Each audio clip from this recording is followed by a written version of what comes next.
I'm Troy from Balance, and today we're talking about how Google is quietly rebuilding the entire internet, one algorithm at a time. When you search for anything today, you're not really exploring the open web anymore. You're exploring Google's version of it.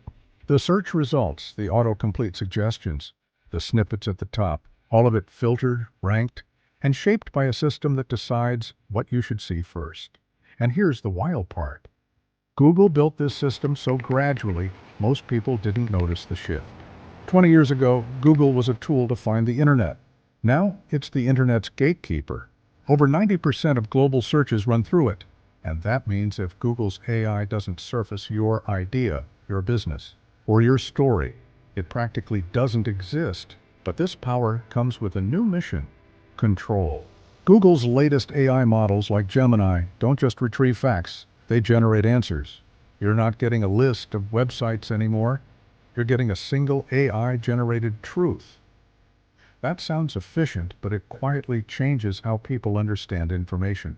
Google's AI decides what's credible, what's safe, and what deserves visibility. And as misinformation grows, Google is leaning even harder into censorship tools. They're building invisible filters that can downgrade entire viewpoints in milliseconds. Not just fake news, but any narrative the algorithm deems harmful, controversial, or low quality. The line between moderation and manipulation is getting thinner every year. Even the ad system reinforces this. Every click, every scroll teaches Google more about what you believe.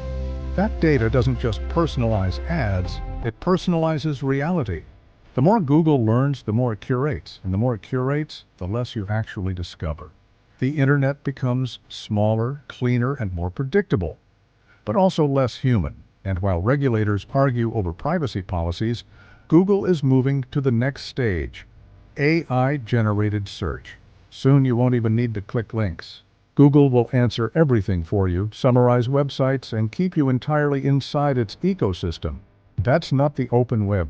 That's a closed information loop run by one company that decides what truth looks like.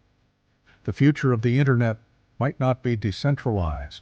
It might be fully centralized, wrapped in a friendly AI interface that feels neutral, but isn't. Because when one company controls the flow of knowledge, it doesn't just shape what we see online. It shapes how humanity thinks. If you like this video, watch this one too, about why China's AI is growing faster than the West thinks.